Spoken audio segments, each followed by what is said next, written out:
Hey everyone, welcome back to week number 2 of Paparazzi. I'm excited to dive into chapter 2 of the book of James with you today, but before we get started, you need to know this chapter focuses on the importance of real faith, which goes beyond just our words and beliefs. It's about putting our faith into action and showing the world that we believe through our good works.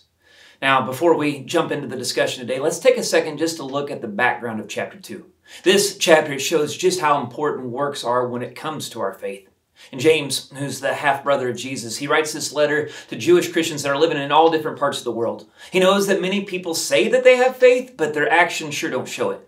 And so his goal was to push and encourage these Christians to show just how real their faith was by putting it into practice every single day.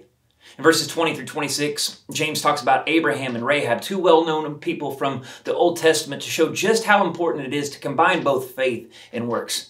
And Abraham's faith showed whenever he was willing to sacrifice his son Isaac. And Rahab's faith was clear whenever she helped the Israelite spies in Jericho. And these are just some of the examples that show that real faith, it isn't just believing something, but it's acting on those beliefs. Think about the life of Mother Teresa. She was a great woman of faith who spent her entire life helping the poorest people in the slums of Calcutta, India. Her faith was more than words or beliefs. It was clear in how she cared for the sick, the dying, and the outcasts of society. Mother Teresa's faith, it wasn't only about a relationship with God, but it was also about a relationship with the people in which she served. She once said, "Not all of us can do great things, but we can all do small things with great love." Her life was an example of what it means to have real faith. Now let me recap some of the main points from my sermon this past weekend.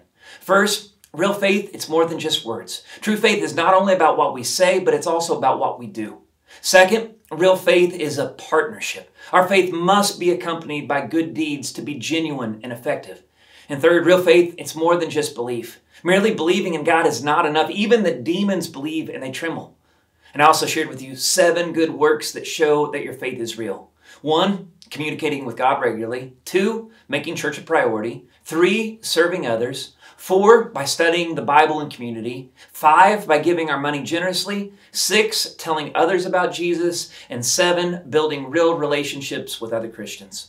So to start the conversation in your life groups, I'd like you to answer this question. Which of these 7 good works do you feel like you're already doing well, and which ones do you need to improve on? And as we read James chapter 2, let's be inspired by people like Mother Teresa, and let's challenge ourselves to show our faith through what we do. Our faith should be a partnership between what we do and what we believe, and it should make a difference in the lives of those around us. Thank you for joining me today. I'm so excited to see how God is going to work through our lives as we continue to study the book of James. Let's go ahead and get things started.